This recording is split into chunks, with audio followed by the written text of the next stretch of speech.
Hey there guys, welcome to my walkthrough of the June 2017 Edexcel Foundation GCSE Maths Paper 2. So it's the first calculator paper. There's lots of useful stuff down below in the description, including my playlist with every Foundation Edexcel GCSE Maths paper walkthrough. Check it out. Let's go. Okay, 1a, 1 says to simplify 5b minus 3b add p. So, imagine p is pineapples, so we got 5 pineapples. We take 3 pineapples away, that's 2 pineapples, and then we add 1 pineapple, so we get 3p.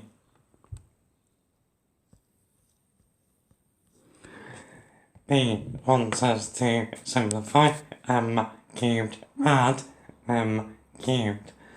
So if we have 1 m cubed and we add another m cubed, altogether we have 2m cubed.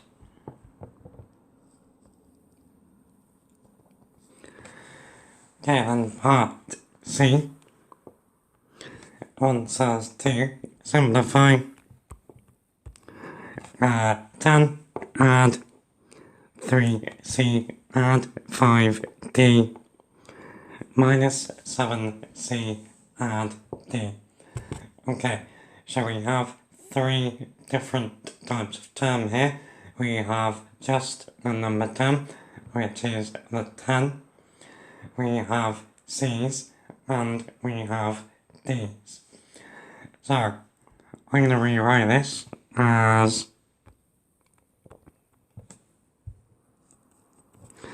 3c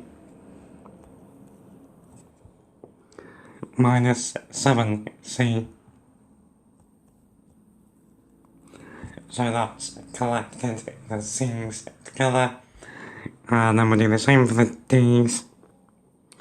So we have add 5d,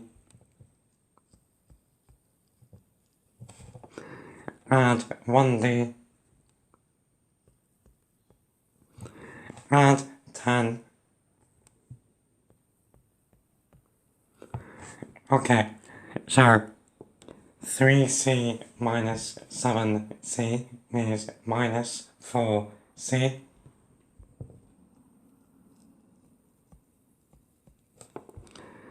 Then we have 5d add 1d, so that's 6d. So we got add 6d. And then add 10 on the end. And that is our answer. Question 2. Answers to write 56.78 correct to one significant figure. So, the very first significant figure of a number is the first digit coming in from the left that is not 0. So here, our first significant figure is the 5. Now, after the digit that you are interested in, everything else turns into a 0. But we need to look at the digit after the one that we are interested in, and that tells us whether to round up or keep the digit as the same. So, given that after 5 we have a 6, we're going to round the 5 up to a 6, so we get 60. Now you can put 0.00 if you want, but you don't need to. Cool. Okay, number 3. A teacher asks the students in Year 6 what type of transport they use to get to school. The dual bar chart shows some of the results. So we've got frequency up the side, and along the bottom we've got car, bus, walk, cycle and other. Part A asks what is the most popular type of transport for the boys. So we also have the key to the bar chart, so grey is boys and white with lines is the girls. So we can see the tallest bar for the boys is for walking. So part A is walk.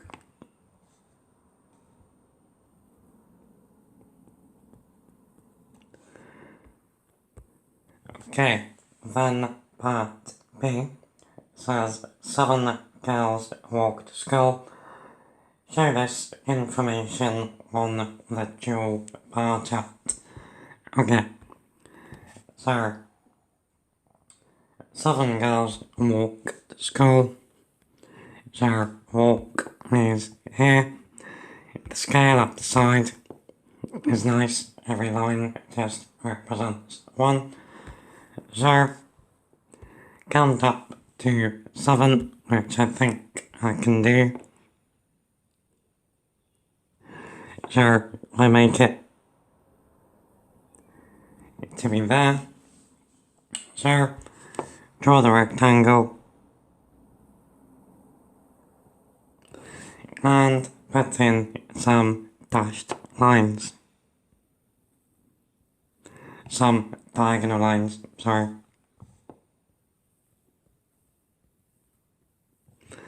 Cool. Okay. Then part C.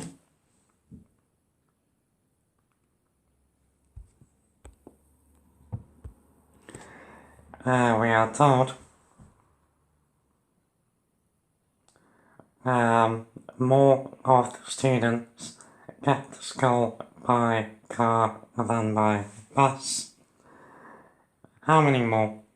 Okay, so for that we're going to need to know how many get to school by car and by bus. So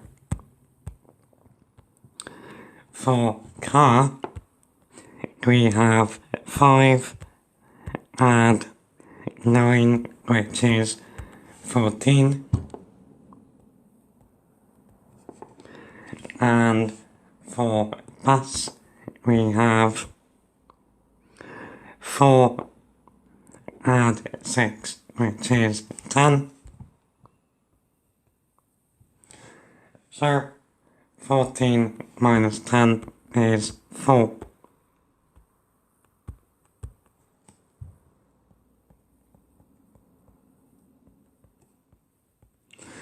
Cool. And then for part D, the number of students in year 5 is the same as the number of students in year 6. What is the total number of students in years 5 and 6? Okay, so we need to work out then how many students we have in total in the bar chart above, which is the year 6, and then double it. So we already know we got 10 add 14, 14 add 10,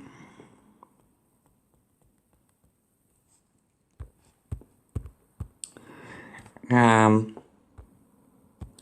then for walking we have 7 add 9, which is 16.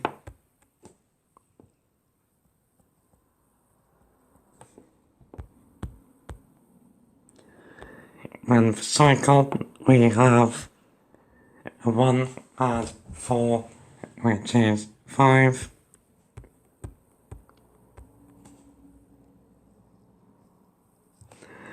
And then for other, we have 3. So they must get there by helicopter.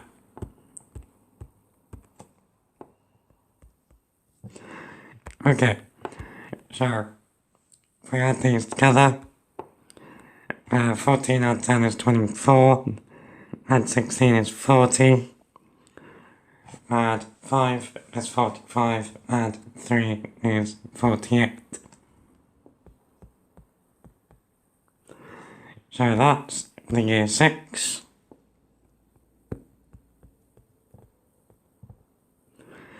Which also means then there's 48 in year 5.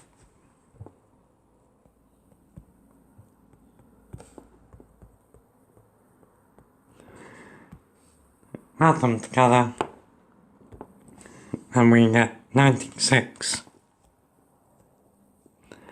in years 5 and 6.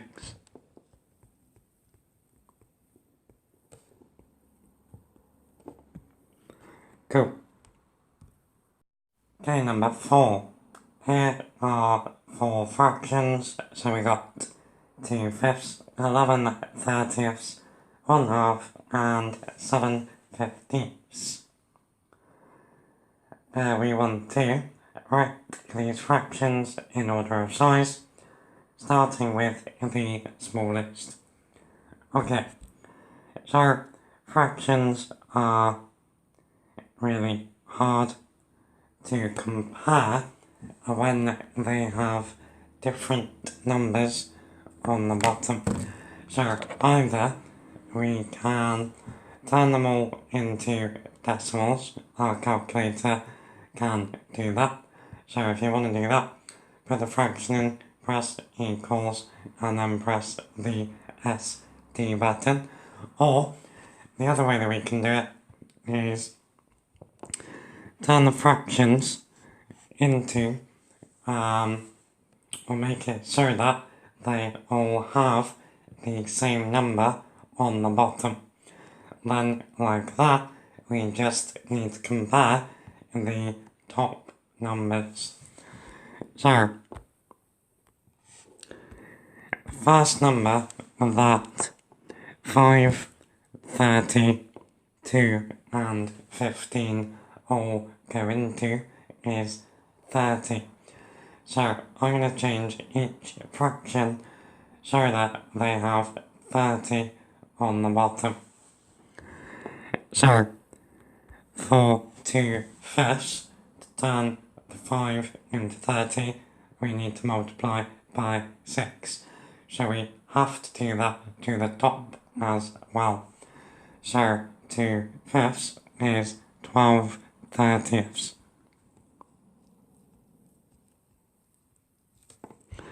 11 30ths is already in 30ths.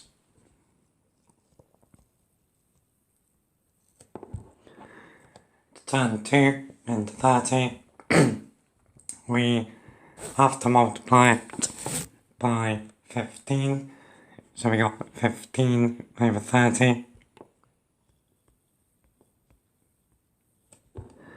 And then to turn 15 into 30, we multiply it by 2. So we get 14 over 30. Okay, so from that, we can see that 11 30ths is the smallest guy. So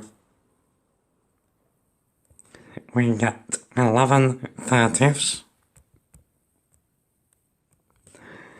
And then the next one is 12 30ths, which is 2 fifths.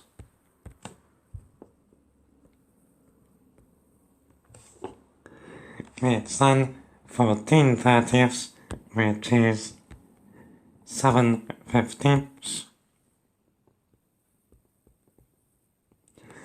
And then finally 15 30ths, which is 1/2. Cool. Okay, number 5. David sells CDs in a shop.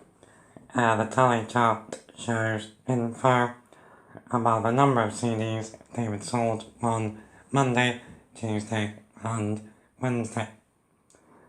Part A wants us to write down one thing that is wrong with the tally chart. So if we look at Monday, he's got 2 5-bar gates, so that's 10. He's then got 3 lines, so his tally is good times. So his tally is 13, but his frequency is 12. So that's what is wrong. Oh, go away. So Monday's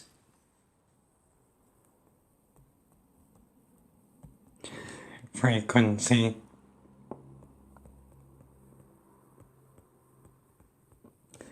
should be 13.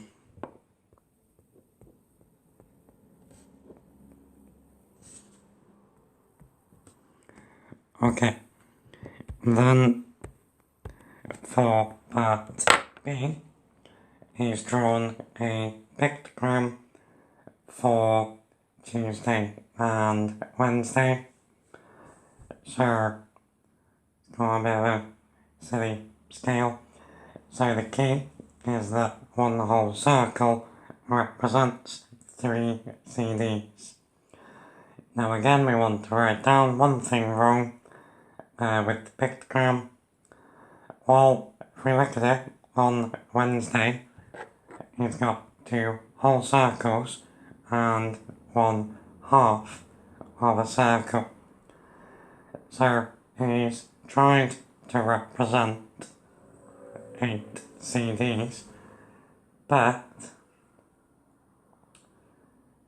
by his scale, 2 whole CDs represents 2 whole circles represents 6 CDs, and then half a circle represents 1.5 of a CD.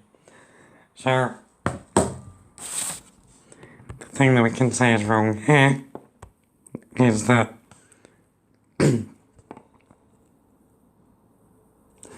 half a circle represents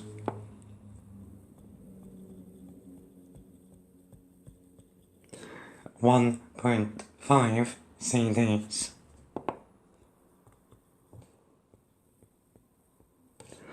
Which makes no sense.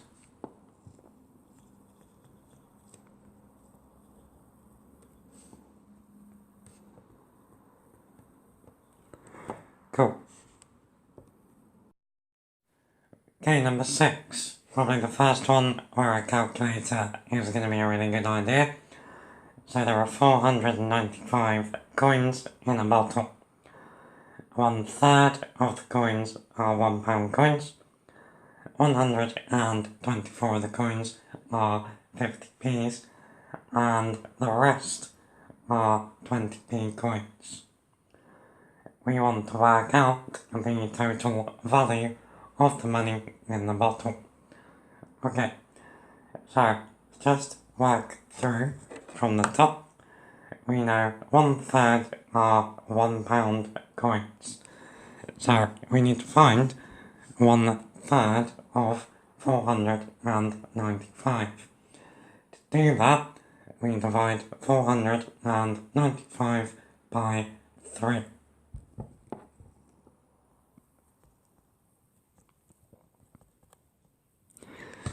Now that is going to give us, just going to use the plus stop.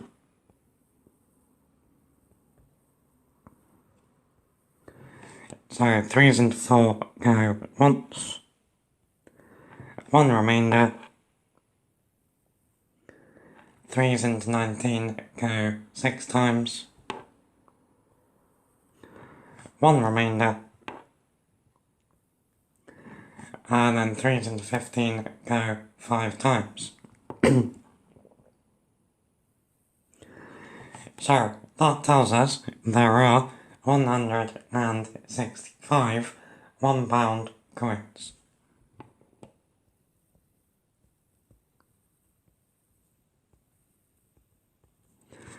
So let's keep a running total of the money.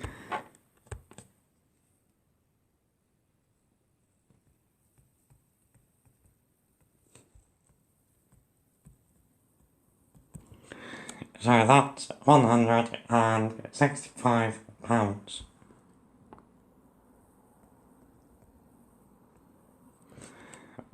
Okay, then we know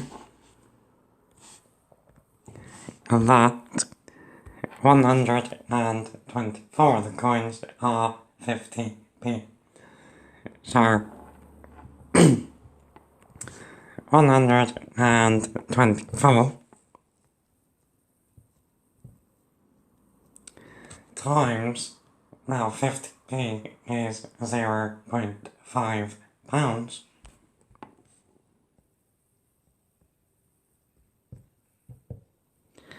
That's going to give us 62 pounds.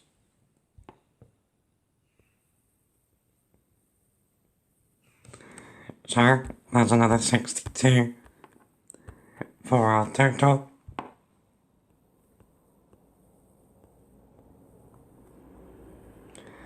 Okay, so we now need to work out how many 20p coins there are.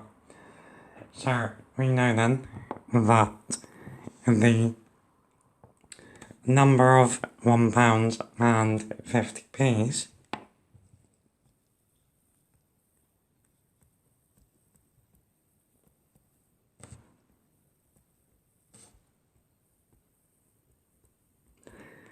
well, that's 165.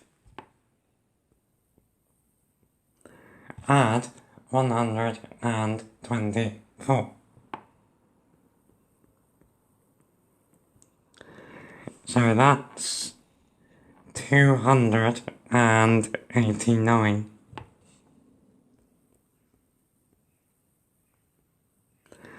Now, the rest of the coins are 20p's. So the number of 20p's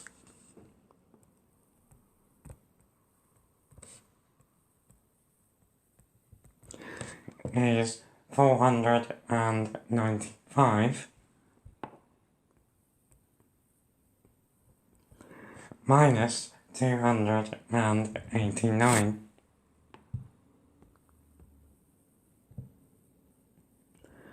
Now that is 206.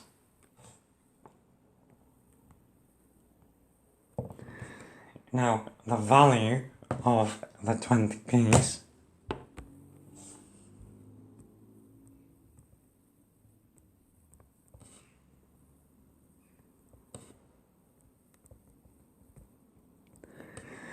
£20p is 0.2 pounds, so we're going to do 206 times 0.2 pounds.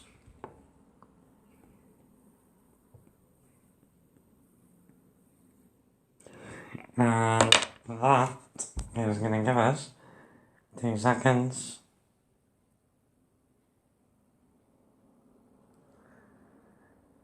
41.2. So £41.20p.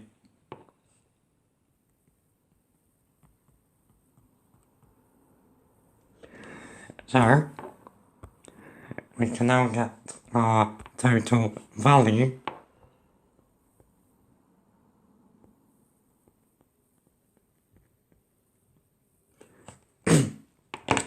by adding these three amounts together.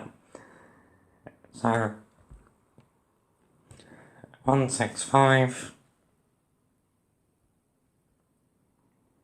add 62, add 41.2 gives us £268.20p.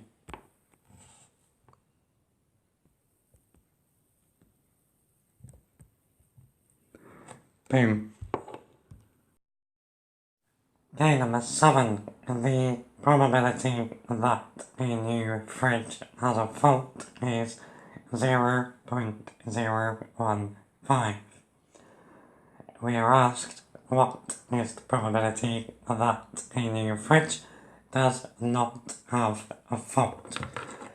Okay, so probability always adds up to 1, so we just do 1 minus the probability it has a fault. So 1 minus 0.015. And that is 0.985. Cool. Okay, then number 8. So we have a list of numbers which are 21, 22, 23, 24, 25, 26, 27, 28 and 29. Part A, from the numbers in the list, write down a square number. So a square number is what you get when you multiply a number by itself. 5 times 5 is 25, so 25 is the winner. Part B, from the list of numbers, from the numbers in the list, write down a number that is a multiple of both 4 and 6. So that means a number that 4 and 6 both go in 2. Now, quite nicely, 4 times 6 is 24.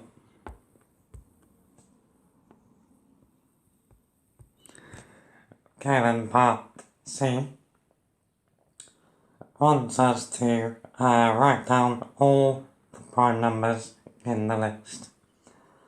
So, prime numbers are numbers that cannot be divided exactly by anything except 1 and themselves. So, for 21, 3 and 7 go in.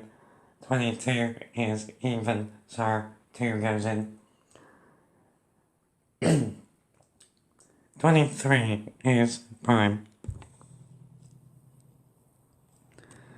24 is even, so no.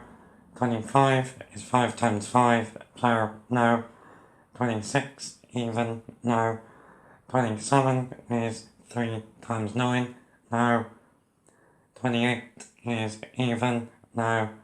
29 is prime. Cool.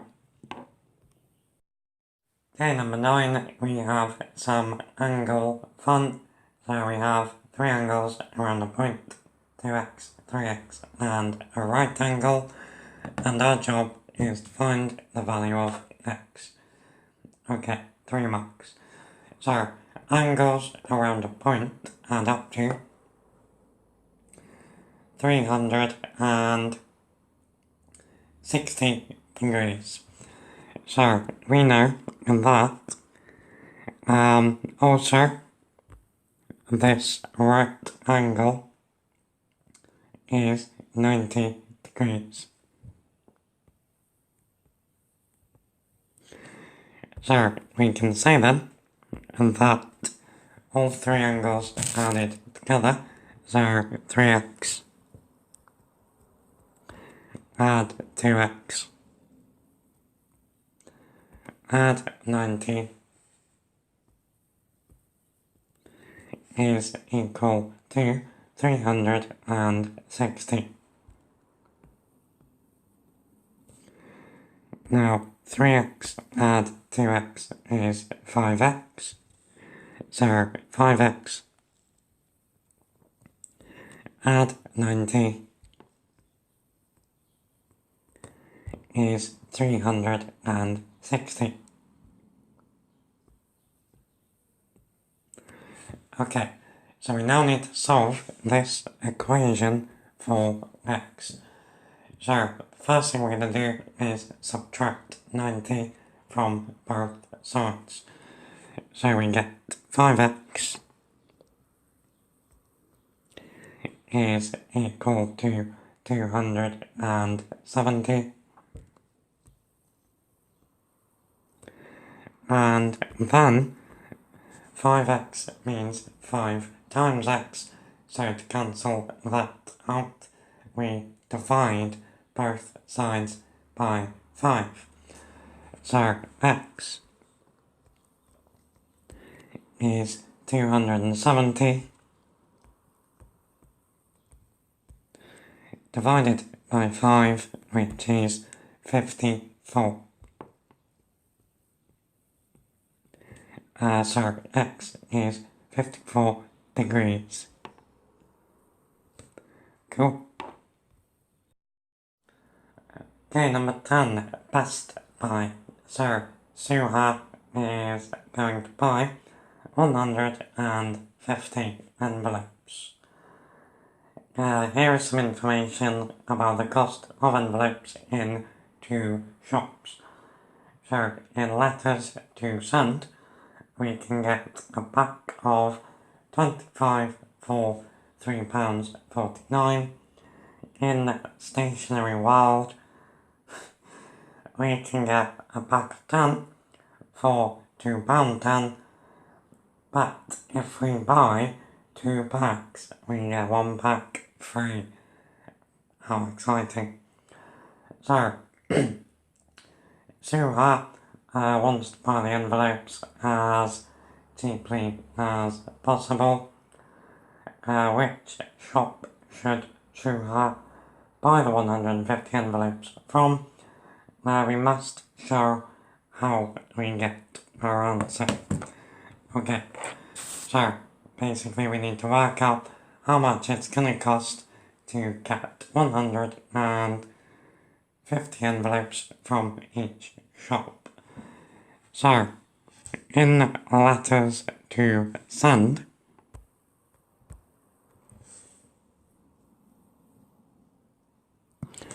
which I'm just going to call L, first of all we need to work out how many packs we need to buy. So 150 divided by 25 is 6 packs.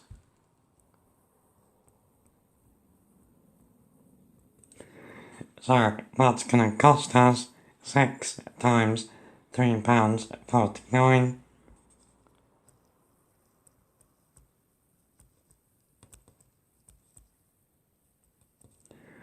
And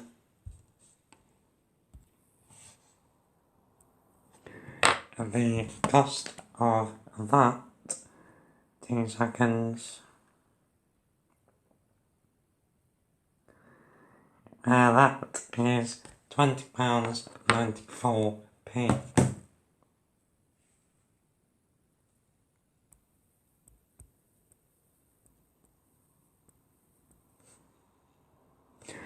Okay. Now let's deal with Stationery World. So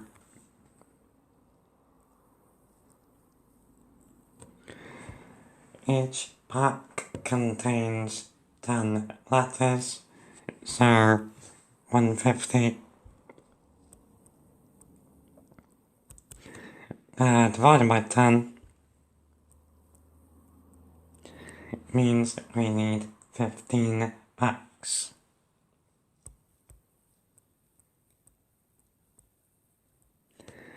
Now, using the offer, we can get, if we buy 2 packs, we get 1 pack free. So, that means 3 packs.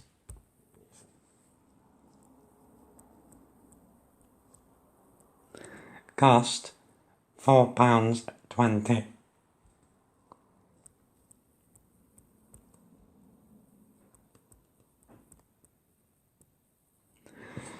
Now, that means then that we need 5 lots of 3 packs.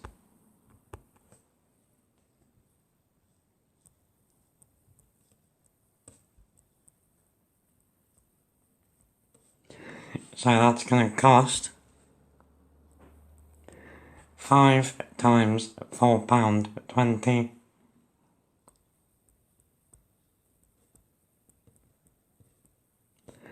And that is £21.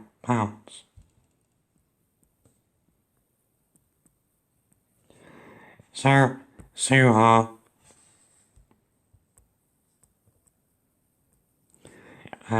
should use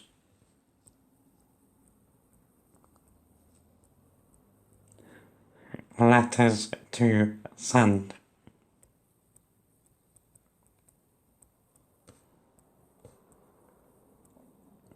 And save a whole 6p.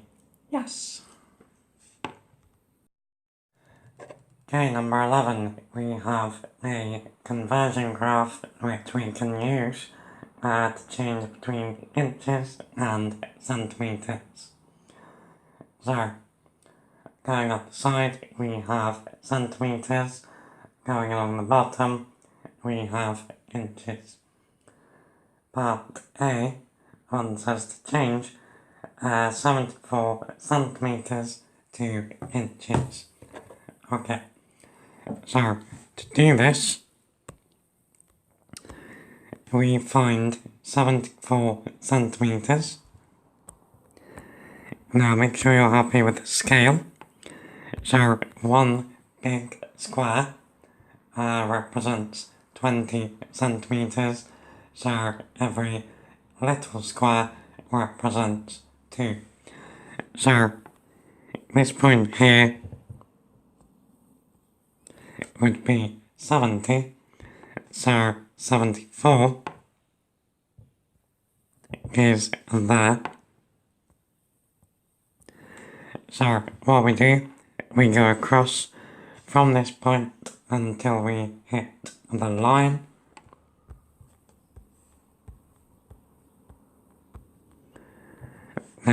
Which is there,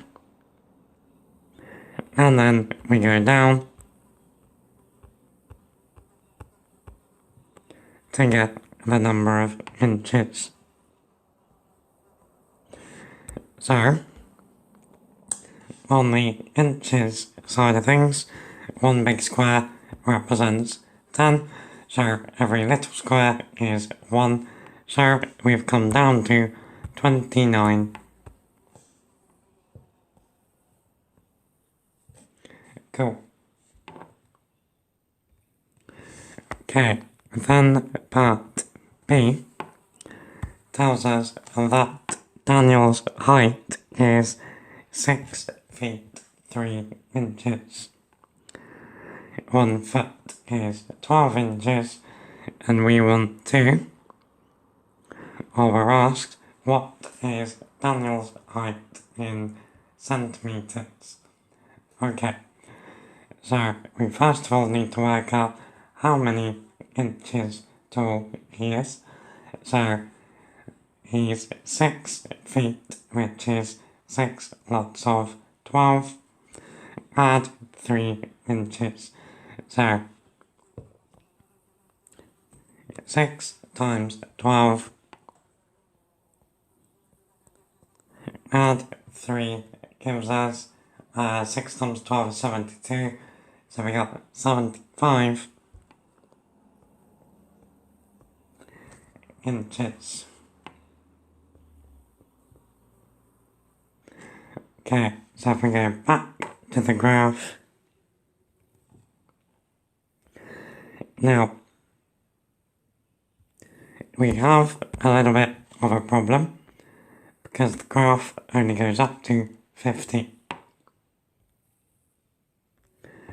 But the way we're going to get around that is to think of a number that goes into 75, find how many times that number goes into 75, and then multiply the number of centimetres by that number. So, for example, 5 definitely goes into 75. So, 5 inches is here. So let's find how many centimetres that is.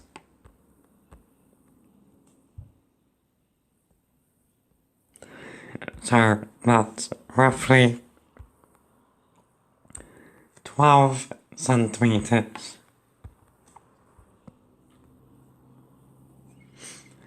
Now, we're saying then that 5 inches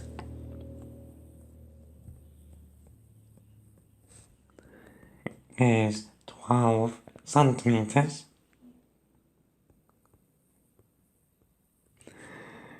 So we then need to know how many lots of 5 inches are there in 75 inches. So 75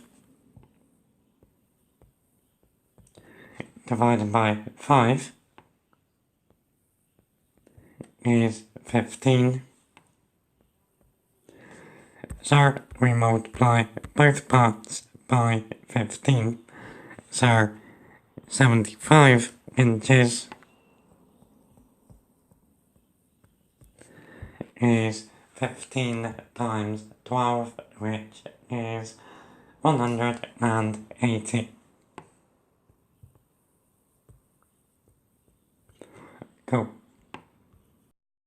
Number 12 wants us to find the value of the square root of 13.4 minus 1.5 all over 6.8 add 0.06 all squared. So just put this up, and it also wants us to write down all the figures on your calculator display. So literally put it in as it looks, exactly as it looks.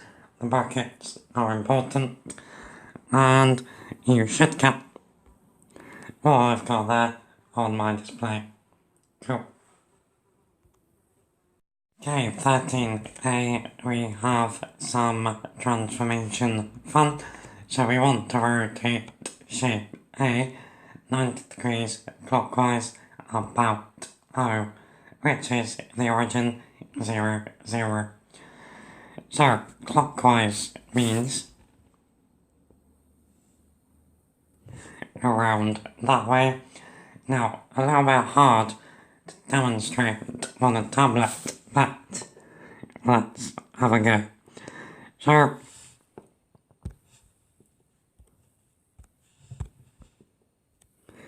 if you put your pen on the centre of rotation, so at the point 0, 0, and then rotate the paper 90 degrees clockwise, what I would do is it will show you where the rotated shape will be. So, for example, there we go. So I've just rotated it 90 degrees clockwise. Now this shows me the location of the rotated shape. So from this, I can see the tip of the shape. The point closest to O is now 2 places down and 1 place to the left. So if I go back to this guy,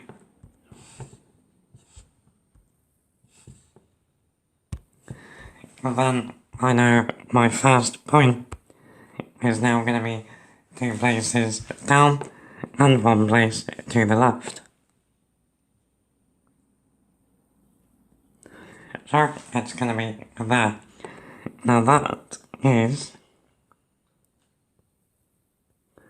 that point there. So let's now do this point here. So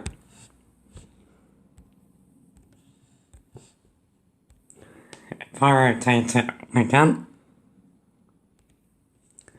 I can see that that point we are interested in is now 1 place down and 3 places to the left. So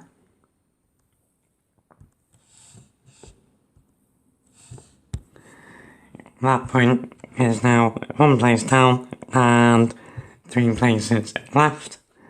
So that's going to be 1, 2, 3. That is going to be there.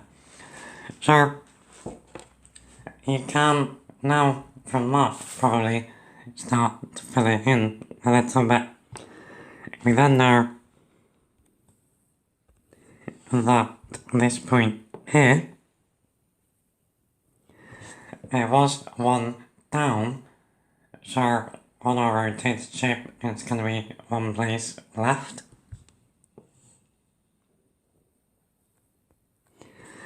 Now the base of the shape was 3 along, so this is now going to be 3 high. And now we have all of the corners of our shape. So if we join them up, use a ruler,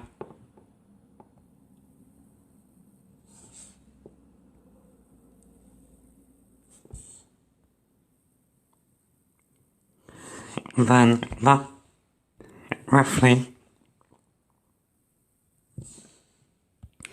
is our rotated shape. As I said, in the real thing, use a ruler, but there it is. Cool. Okay, then part B wants us to describe fully the single transformation that maps triangle B onto triangle C. So, we can see that the shapes are symmetrical through the middle of them. So, this has been a reflection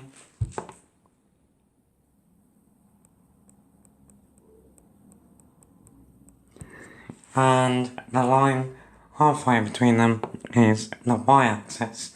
So, it's a reflection through the y-axis.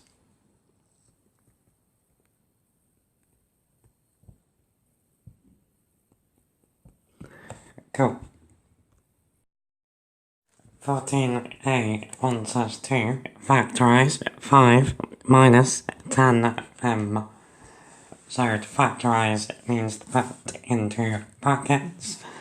So we need to find a number that goes into 5 and 10m, which is 5. So on the outside we write 5 and then divide both terms by 5 on the inside. So 5 divided by 5 is 1. Then we got minus 10m divided by 5 is 2m.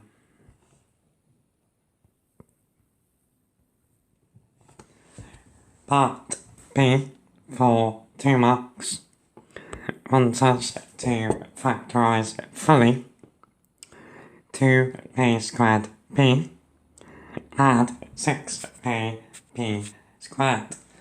Okay, So there's three types of common factor here. There's a normal number, there's A and B factors too. So first of all, we could take out the 2. So if we factor out 2 on the inside, we're going to get left with A squared B add 3AB squared.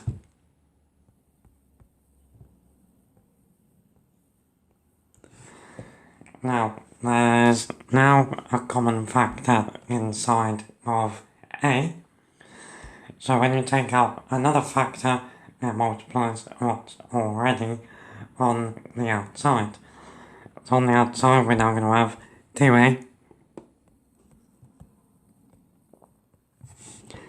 Now, inside, we divide both terms by A. So, A squared B divided by A is AB. And 3AB squared divided by A is 3B squared.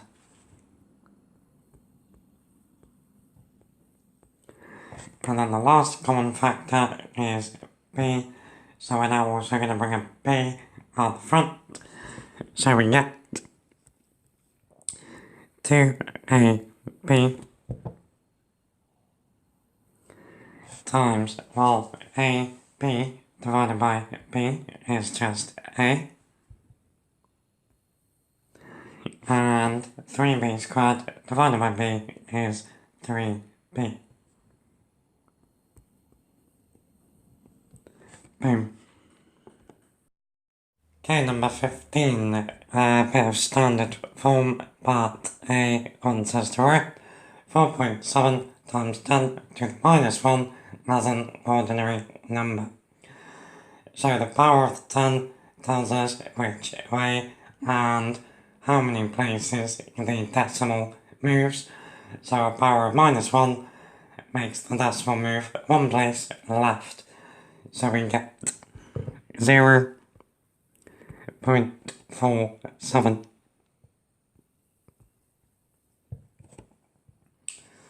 Okay, then part B answers to work out the value of 2.4 times 10 cubed times 9.5 times 10 to the 5. So, plonk this in your calculator exactly how it looks, and we should get this number 228 with 7 zeros. So, in standard form, this is going to be 2.28 times 10. Now to work out the power, we need to count how many places the decimal would move from here to here. So it's going to go 1, 2, 3, 4, 5, 6, 7, 8, and 9. So it's 2.28 times 10 to the power 9. Okay, number 16, loci and construction. So my playlist is down below. So A, B and C are 3 points on a map. Ignore the drawing, I've done what we need to do. We're told that 1 centimetre represents 100 metres. Point T is 250 metres from point A. Point T is also equidistant, so the same distance from point B and point C. On the map, we want to show one of the possible positions of point T. Okay, so there's actually 2 places it could be. So, working through the information, first of all, point T is 250 meters from point A. So, that means it can lie anywhere on a circle with a radius of 2.5 centimeters from point A. So, that's where this circle has come from. So, at the moment, T can be anywhere on that circle. Okay, then we're told point T is equidistant from B and C.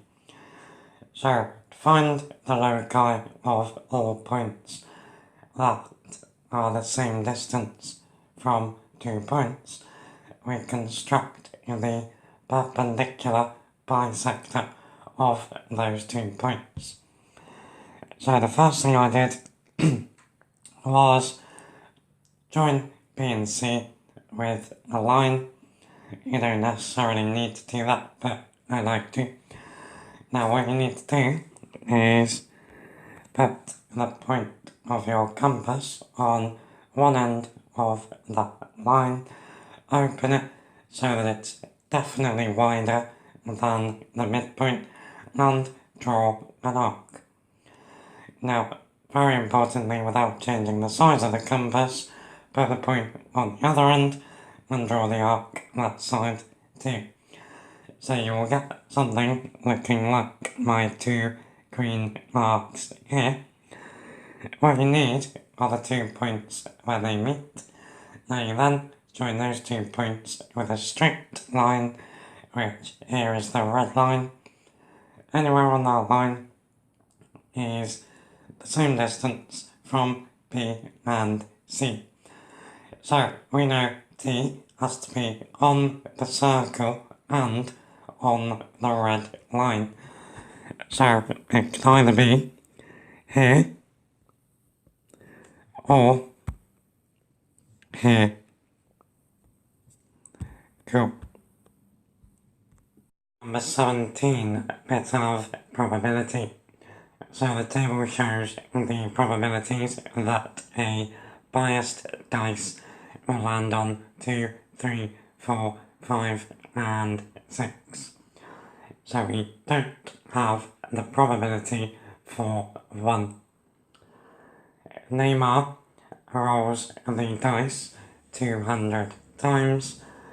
We want to work out an estimate for the total number of times that the dice will land on 1 or 3. Okay, so what we need to do is work out the probability that the dice will land on 1 or 3, which we do just by adding the probability for 1 and the probability for 3 together, and then we multiply that by the number of times we are rolling the dice. So, to put that in a bit more probably of an easy term, think about flipping a coin. The probability of getting a head is 0.5. So if we flip the coin, say 20 times, to work out the estimated number of heads that we should get, we would do 0.5 times 20, which would give us 10. We should get a head around 1/2 of the times. So, very similar here with this dice. So, first thing we need to do is work out the probability that the dice will land on 1.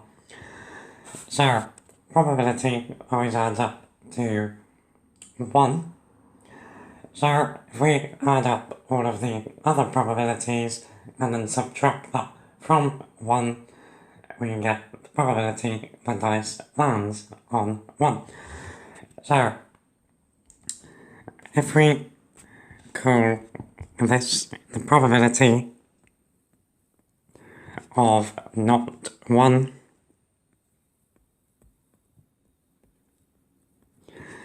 So we add all the probabilities in the table together. So use your calculator. You should get 0.69. Now that means then the probability of landing on a 1 is 1 minus 0.69.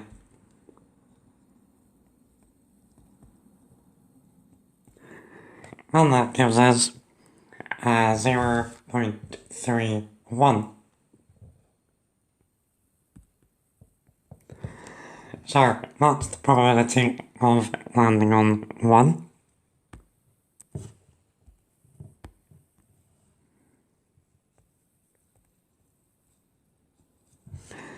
Now we need the probability of landing on a 1 or a 3.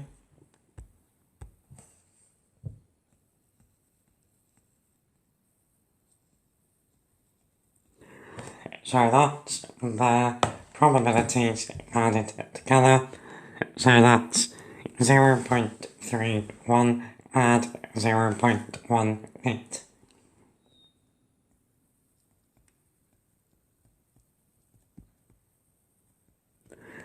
And that gives us 0.49.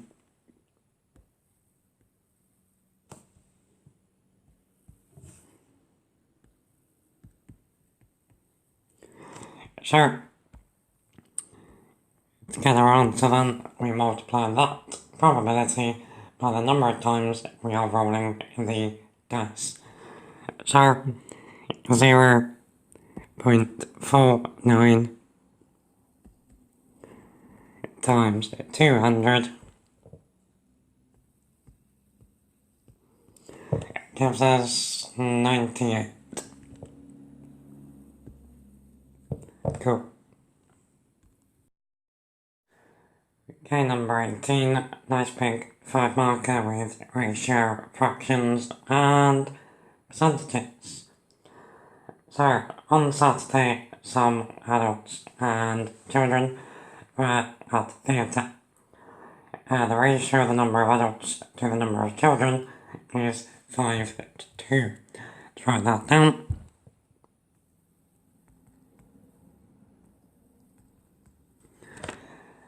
Okay. Each person had a seat in the circle or a seat in the stalls. 3/4 of the children had seats in the stalls. 117 children had seats in the circle. There were exactly 2,600 seats in the theatre. We were asked on this Saturday, were there people on more than 60% of the seats? You must show how you get your answer. Okay, so the first thing I'm going to do is find our target. So what is 60% of the total number of seats? So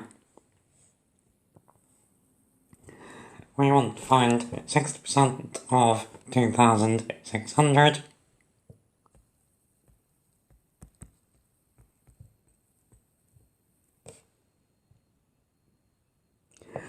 So, to do that, we do 0.6 times 2,600 on our calculators.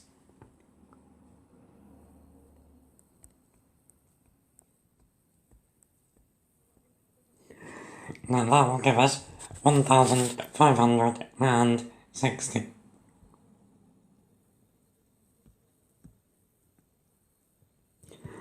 So, we want to work out whether more or less than 1,560 seats were used.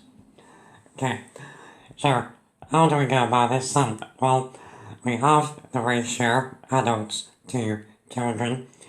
We know that 3/4 of the children had seats in the stalls. and 117 children had seats in the circle. Now, that means then that 117 has to equal 1/4 of the children, because 3/4 of them were in the stalls, which means only 1/4 can be in the circle. So, 117 is 1/4 of the children.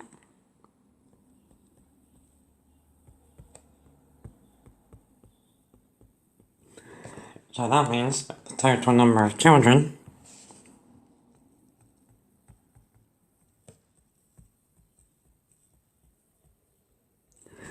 has to be 4 times 117.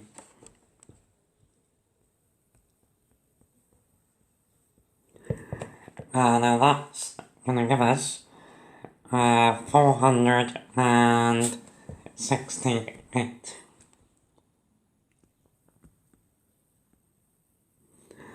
Okay, so there were 468 children at this theatre. Now remember that we know the ratio adults to children was 5 to 2. Now that means then the ratio is in 7 parts.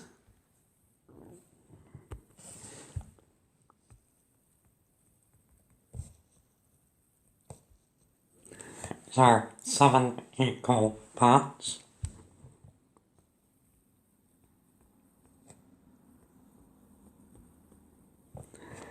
Now we know that 2 of those parts are the children, so 2 parts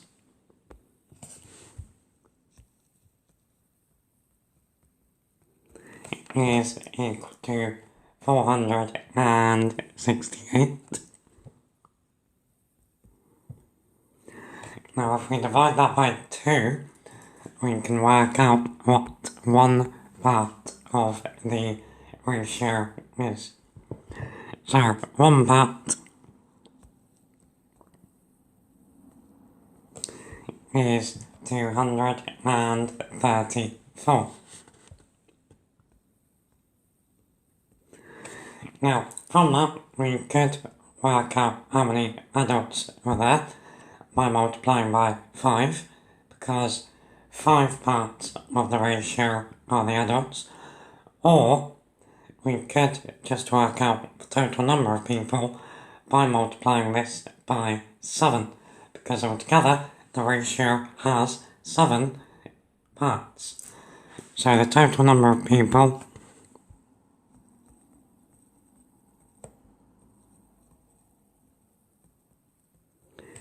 is 7 times 234. Now that is going to give us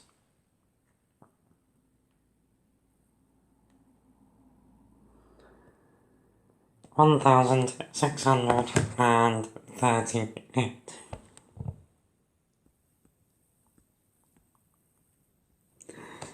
So the answer is yes. More than 60% of seats are filled.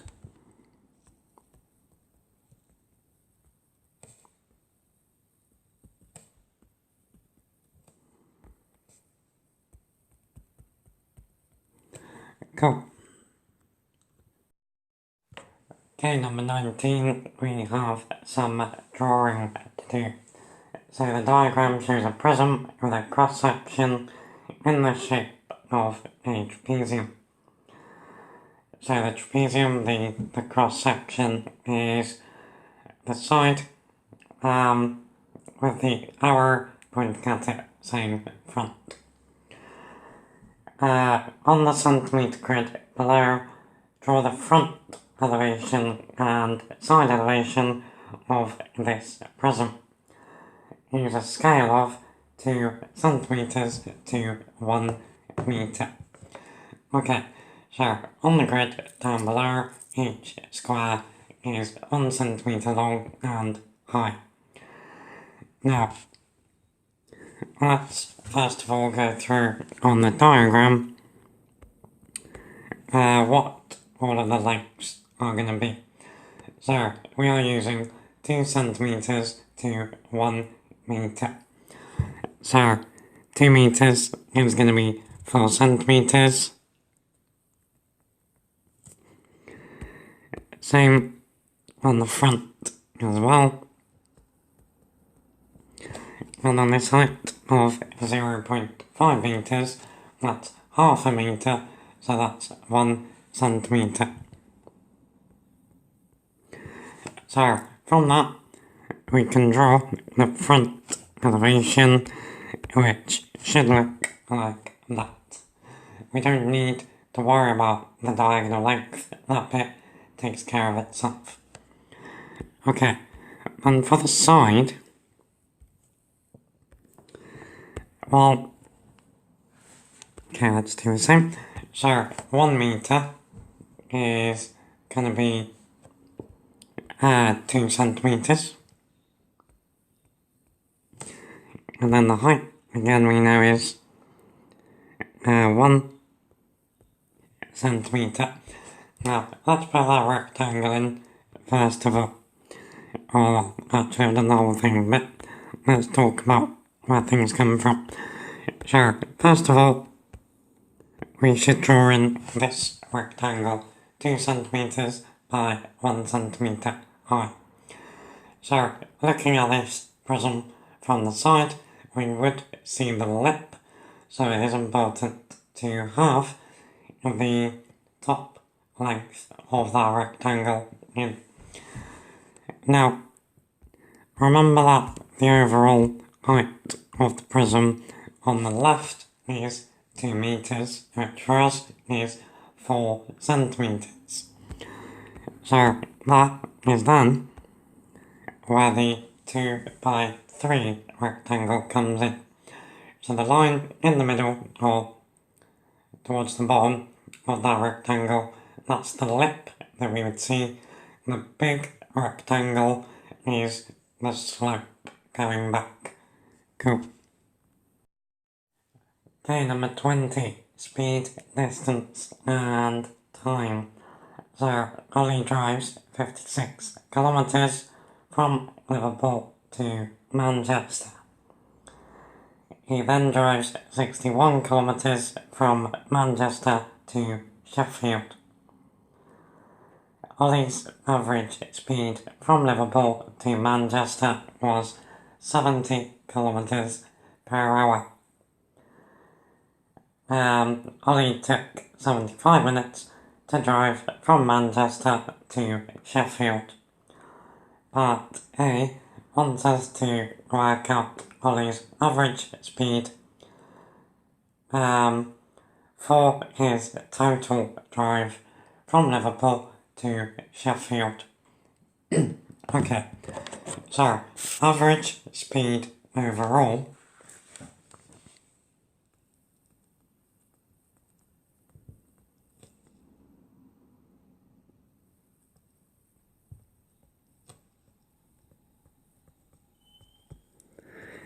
is, well, speed is distance over time, so this is total distance over total time.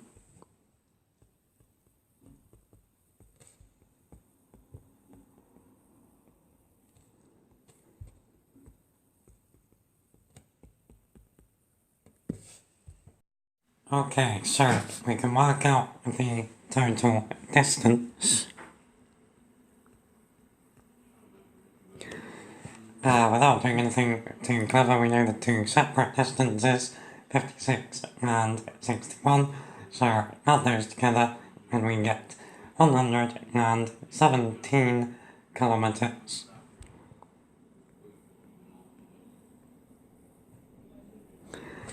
Now, what we also need is the time it took him to get from Liverpool to Manchester. So, for Liverpool to Manchester, well, we know the distance is 56 kilometres,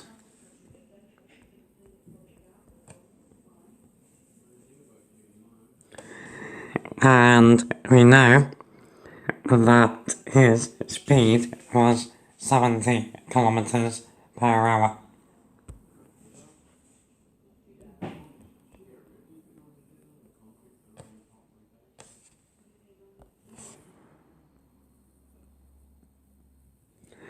Now what we don't know is the time. Now, if hopefully you've seen formula triangles, to cover over the thing that you want. So if we cover up the t,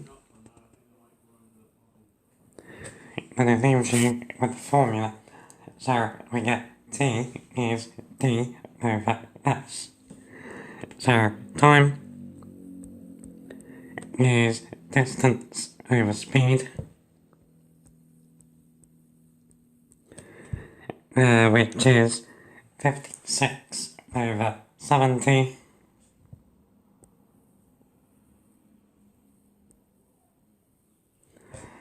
Now that, if you whack it into your calculator, will give you 8 tenths, 4 fifths, or 0.8. Now that's 0.8 of an hour. Okay, so we want that, first of all, really, in terms of minutes. So 0.8 times 60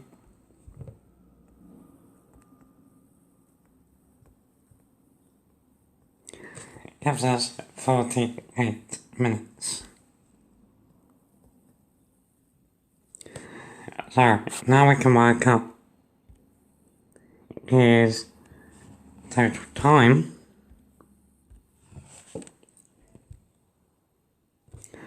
Okay, I'm going to go down here, ignore the question.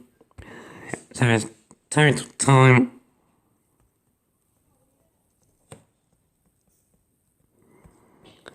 is the 75 minutes and 48 minutes.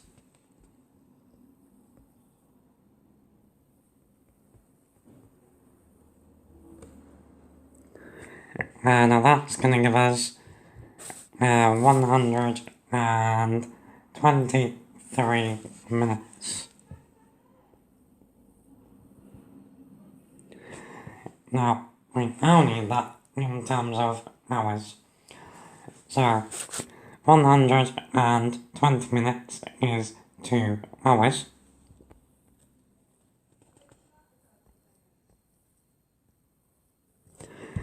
And then we got 3 minutes. Now, 3 minutes is 3/60ths of 1 hour.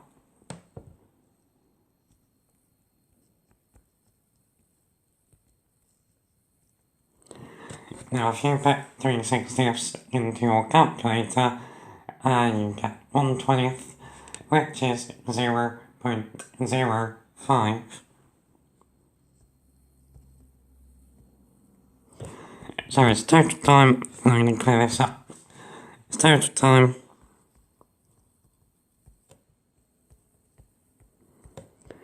is 2.05 hours.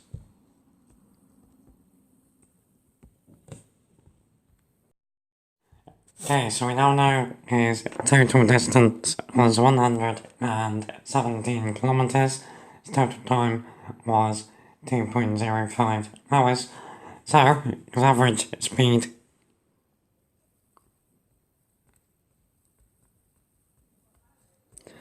is 117 kilometres over 2.05 hours.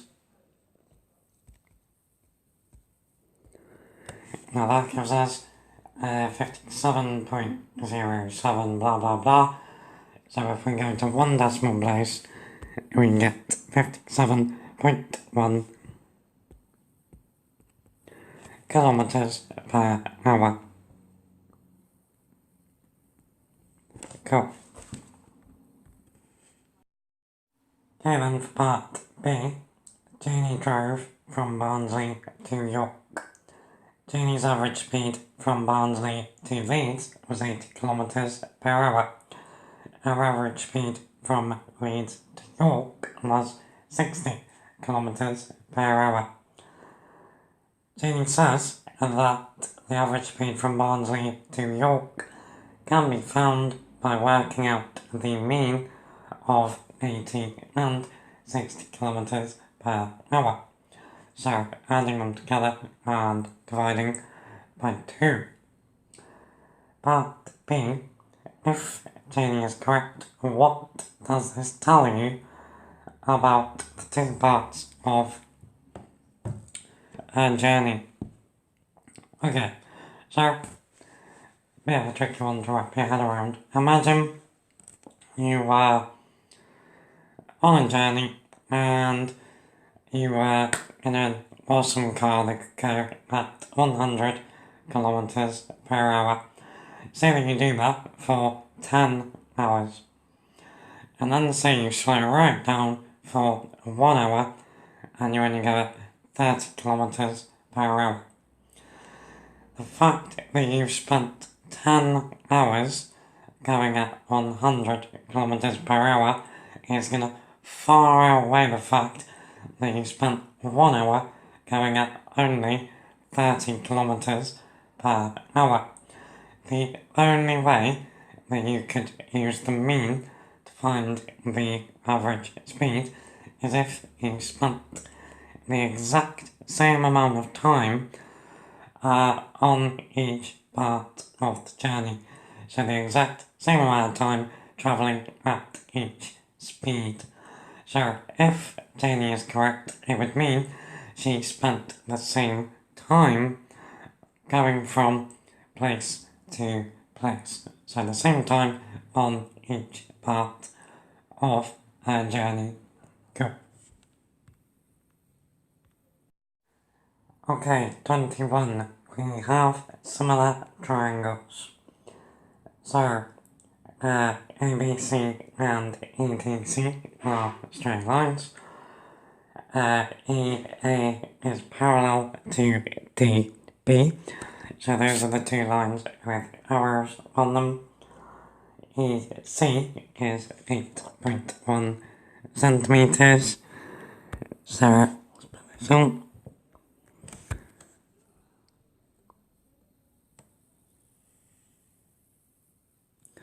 That's 8.1 centimeters. We're told that DC is 5.4. So DC, that's from there to there. And DB is 2.6.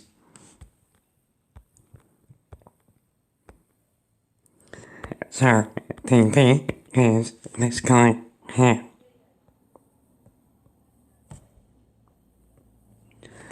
Okay. Part A wants us to work out the length of AE.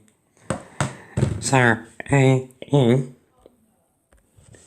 is this line here. Okay. So, we know these are similar triangles because we have these two parallel lines. So let's make a sketch.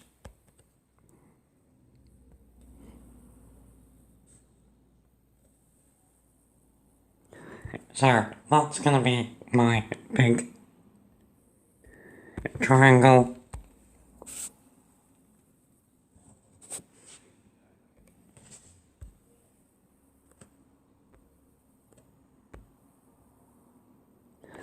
That's going to be my small triangle.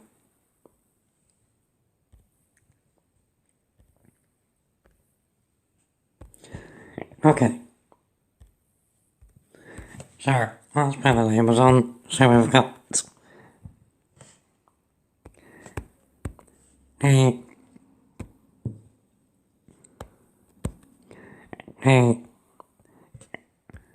E, and C.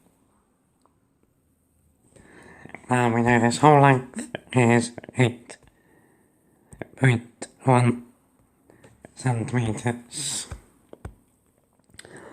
Okay. Now with our small triangle, we've got B, C, D.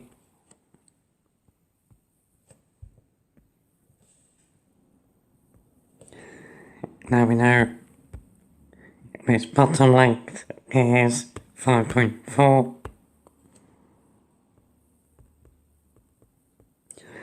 And BD is 2.6. Okay, so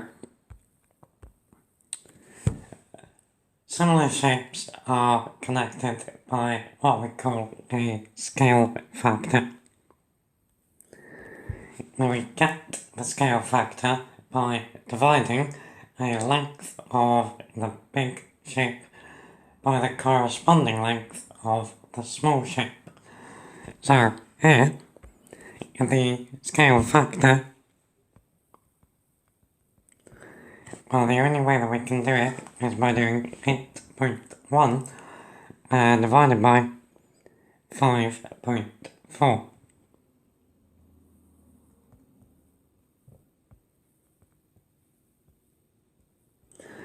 Now that is going to give us 1.5.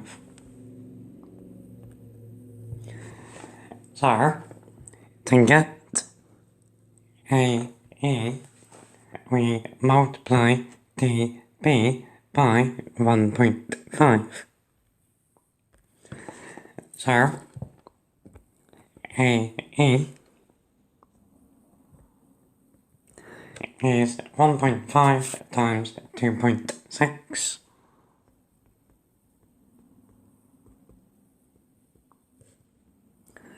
Which gives us 3.9 centimeters.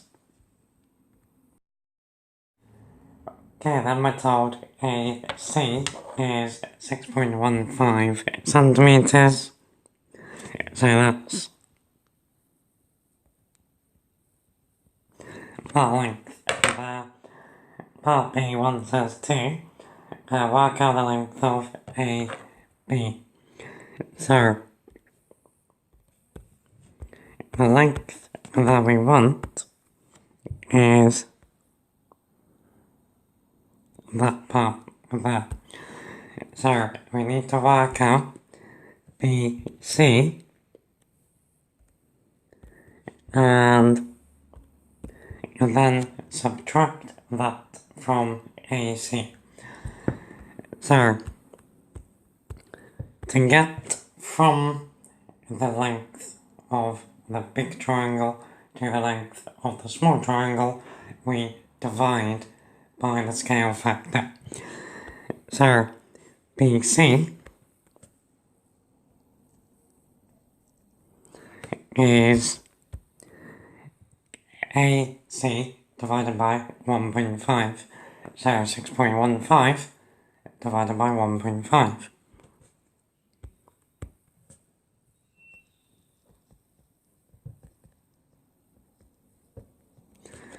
Now that is going to give us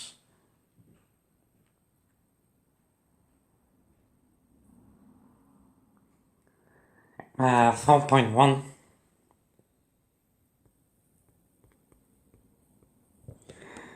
Okay, so that's given us this length. And then we know this whole length is 6.15. So AB is AC minus BC. So AB is the whole length minus the length BC. So minus 4.1. And that gives us 2.05 centimeters cube. Okay, number 22, we have compound interest. So I'll put my percentage increase and decrease playlist down below, where there's more examples on this. So, Anil wants to invest £25,000 for 3 years in a bank. So, he can go to personal bank, which is going to pay him compound interest at 2% for each year, or secure bank, which is going to pay him compound interest at 4.3% for the first year, and then 0.9% for each extra year. Which bank will give Anil the most interest at the end of 3 years? You must show you're working. Okay. So, compound interest is the one there where it builds up on itself. So, let's do personal bank first.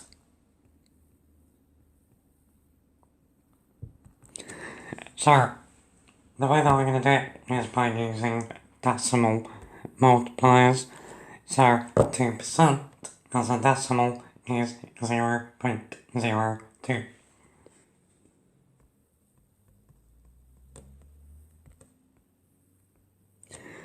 So, to work out the amount of money in the account after 3 years, we just do 25,000 times 1.02. Now that would tell us how much is in there after 1 year. It's going to be in there for 3 years at this same interest rate. So we just stick a power of 3 on the 1.02. Now that is going to give us £26,530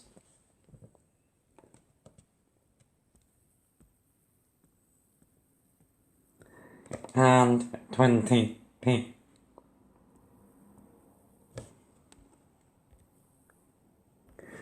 Now if we do the same for secure bank, bit trickier.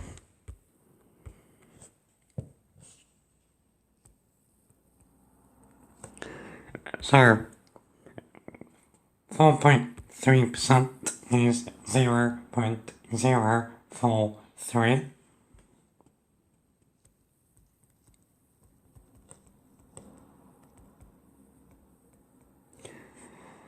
And 0.9%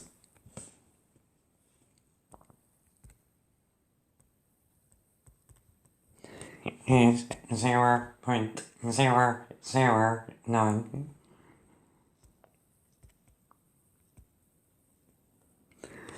Okay, So, if you feel more comfortable, you could first of all work out how much we're going to have after 1 year.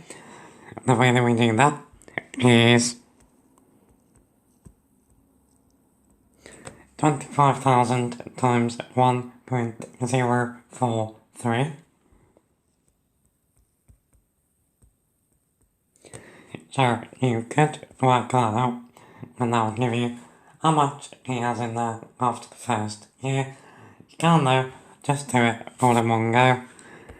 If we then multiply by 1.009 squared, that works us out how much is in there after the first 3 years. And that gives us 26,546 pounds 46p. So, which one of those is better? It's secure bank. So, and you should use secure bank. Cool. Okay, 23 error intervals. So, I've got my stuff down below. Our number n is rounded to 2 decimal places. Now the result is 4.76. Using inequalities, write down the error interval for n. Okay, so an error interval is a double inequality where the bounds are the upper and lower limits of what the number could have been before being rounded. So we're going to whack n there. Now we'll do the lower limit first of all because it's probably the easiest. So for the lower limit you use an or equal to inequality. And we need to think of the smallest number that would round up to 4.76 to 2 decimal places. So it would be 4.755.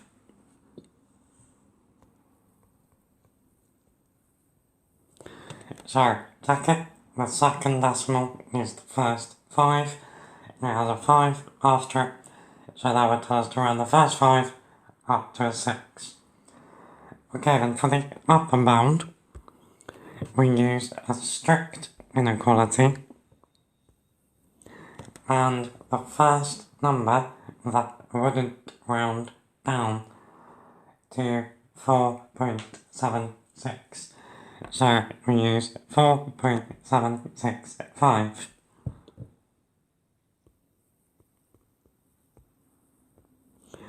So that would round up to 4.77.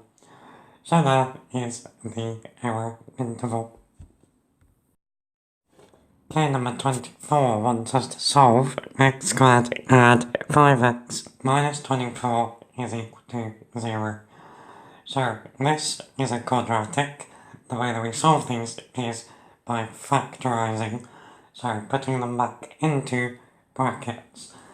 Now quadratics usually always need 2 pairs, as does this one here.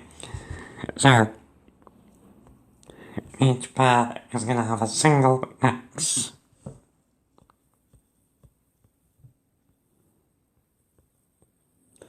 Okay, now we put a number inside each bracket. The two numbers need to multiply together to minus 24, but add together to positive 5. So the fact that they multiply together to give us a negative tells us 1 is positive, 1 is negative. So then we can list the numbers that multiply together to 24, and we need them to have a difference of 5.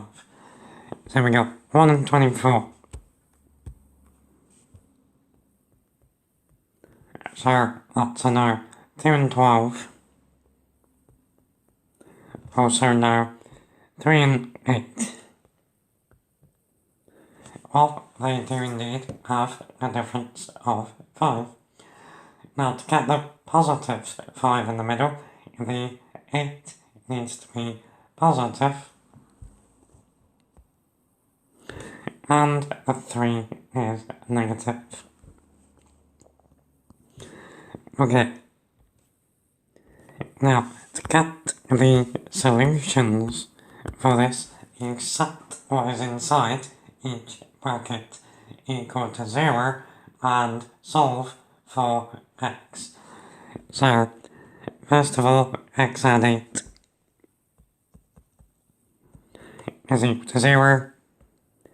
That tells us x is minus 8, or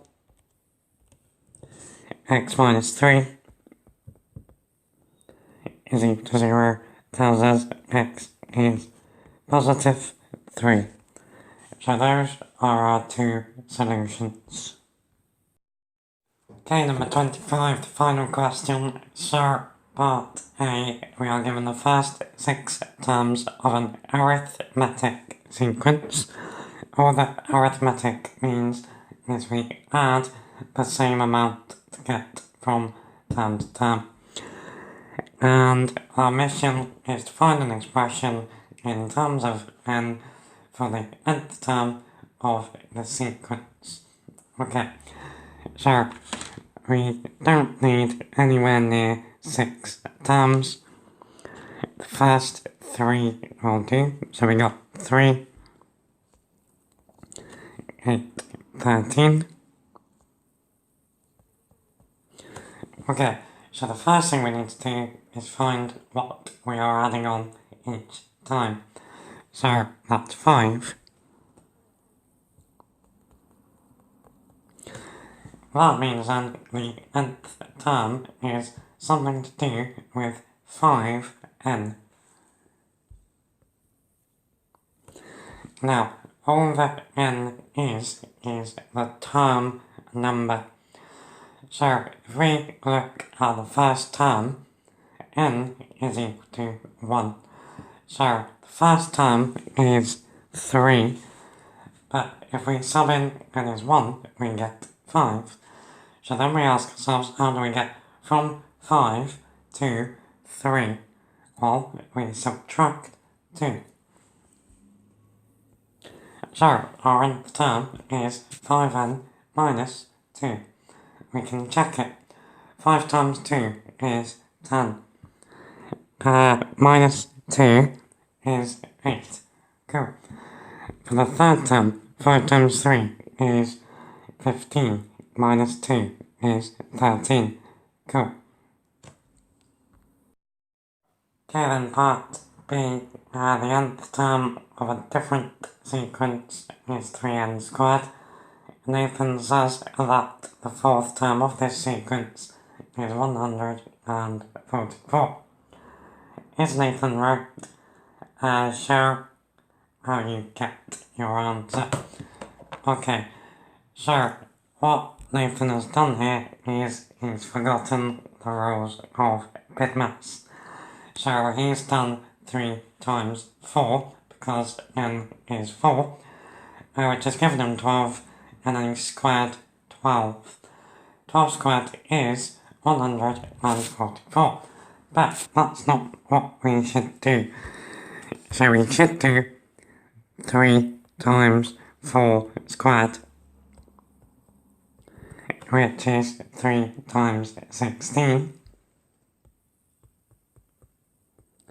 which is 48. So the answer is no, Nathan is not right. Okay guys, that's the end of the paper. I really hope you found this useful. Don't forget you can get to every Edexcel Foundation past paper walkthrough down below, all in one playlist. Give us a thumbs up, get subscribed, be awesome, have a good day, take it easy, take care.